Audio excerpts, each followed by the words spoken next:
Não saímos com o cinturão nesse sábado, só que de certa forma eu fiquei feliz com o resultado. Porque apesar do Diego Lopes ter perdido a luta, o Alexander Volkanovski venceu. E eu sou um grande fã do australiano, tava até com dificuldade pra decidir pra quem eu ia torcer, pro novo campeão brasileiro ou pro Volkanovski. Mas agora que a luta acabou e o Volkanovski fez simplesmente história na categoria, vamos falar sobre essa luta e a luta que veio antes. Patrício Pitbull contra Yair Rodrigues. Vamos lá!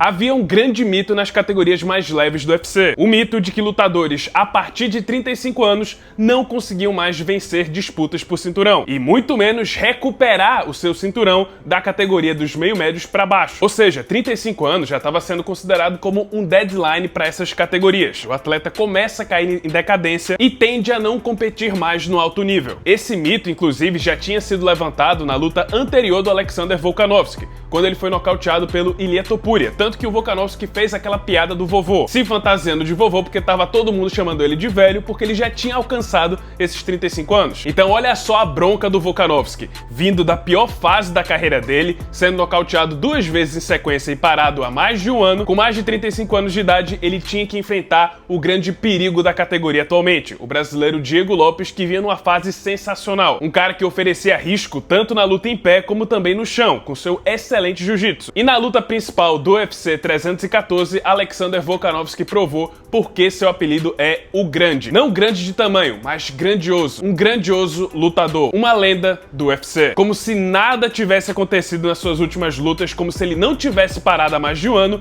Alexander Volkanovski começou entregando uma das melhores atuações da sua carreira. Primeiro round, ele sobrou, tava muito mais rápido, pontuando bastante com o jab, acertando bons golpes de encontro. Diego Lopes estava perdidaço, não estava conseguindo encontrar o australiano e estava sendo alvejado por aqueles jabs. Esse mesmo roteiro se manteve no segundo round, o Volkanovski estava dominando também, até que na reta final desse segundo round, o Diego Lopes mordeu o protetor bucal, partiu pra cima e conseguiu aplicar o knockdown no Volkanovski. Mas o Volka, frio, experiente e bem pragmático, conseguiu voltar bem para esse terceiro round, sobreviveu a essa blitz do brasileiro, venceu o terceiro round, levou mais um susto no quarto round, quando levou um golpe bem no olho, que ele sentiu bastante, mas aí garantiu o último round, pontuando 3-2 contra o Diego Lopes, que também pode ser muito bem um 49-46, e dessa forma ele fez história ao ser o primeiro campeão acima de 35 anos de idade da categoria dos penas, e apenas o segundo nome em toda a história da divisão que conseguiu recuperar o seu cinturão. Curiosamente, na mesma arena em que Israel Adesanya recuperou seu cinturão contra o Alex Poatan. E é aquilo, é um resultado que não dá pra ficar triste, porque beleza, o Diego Lopes perdeu, mas por outro lado, Alexander Volkanovski venceu. E realmente o sujeito é diferente, é realmente uma lenda dentro do octógono. E se ele continuar entregando performances assim por pelo menos mais 2 anos, pode ter certeza que ele pode embolsar mais umas 3 defesas de cinturão nesse segundo reinado. E digo mais, pode ser sim que ele passe o José Aldo e se torne o maior peso-pena do UFC indiscutivelmente. Agora segura um pouco o Volkanovski porque temos que falar da luta entre Yair Rodrigues e Patrício Pitbull, que aí sim eu fiquei um tanto decepcionado. Assim como muita gente aqui no canal, eu esperei vários e vários anos pra ver o Patrício Pitbull lutando no UFC. Mas infelizmente eu achei que o Patrício não lutou bem na sua estreia. Beleza, Yair Rodrigues é um cara extremamente perigoso. Talvez o melhor chutador que essa categoria já teve e um dos melhores da história do UFC. Mas eu achei que o Patrício tava passivo demais. Esperou demais e acabou deixando Yair Rodrigues muito confortável dentro do octógono. Por um momento, eu achei que aquela postura mais passiva fosse apenas no primeiro round, para ele poder estudar o mexicano. Mas não, isso se manteve praticamente durante a luta inteira. Nos dados oficiais do UFC, o Patrício só desferiu 5 golpes no primeiro round e 8 no segundo, contra 26 e 25 do Yair Rodrigues, respectivamente. E aí, chegando no terceiro round, sabendo que provavelmente havia perdido os 2 primeiros, o Patrício resolveu ser mais agressivo, partiu pra cima do Yair Rodrigues apenas para tomar um contragolpe que levou ele à lona. E aí foi fim de jogo. E aí Rodrigues partiu pra cima, tentou bastante nocautear o Patrício Pitbull via ground and pound. O Patrício até teve um quase milagre quando ele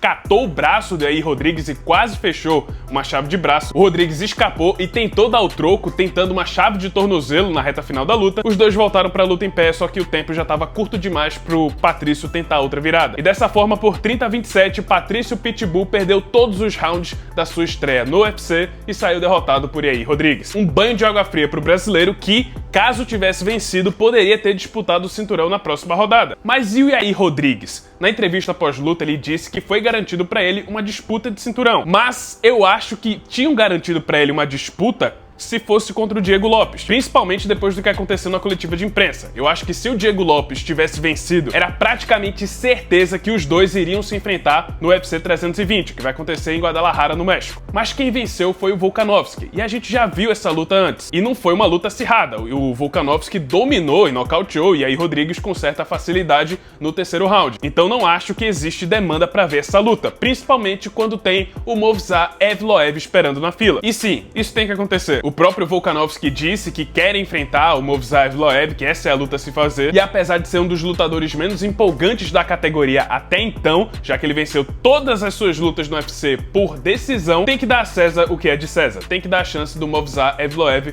na disputa pelo cinturão mundial. E é aí também o motivo que eu fiquei feliz com a vitória do Volkanovski, porque a gente já viu que o Movsar Evloev conseguiria vencer o Diego Lopes, mas contra o Volkanovski num dia bom, um cara que conseguiu defender boas investidas de queda do Islam Makhachev na categoria de cima, eu tenho certeza que o Volka é um desafio muito pior para o Movsar Evloev do que o Diego Lopes. E eu não sei vocês, mas se a gente já tem Ankalaev, Belal Muhammad e Merab Dvalishvili como campeões, eu não tô nem um pouco interessado em ver Movsar Evloev como campeão do peso pena. E é por isso que eu também fiquei feliz com a vitória do Volkanovski. Mas é isso, pessoal. Esse foi o vídeo. Espero que tenham gostado. Se você gostou, deixa seu like, se inscreve no canal, já ativando o sininho das notificações para não perder o próximo conteúdo. E é isso. Muito obrigado por terem assistido e até a próxima.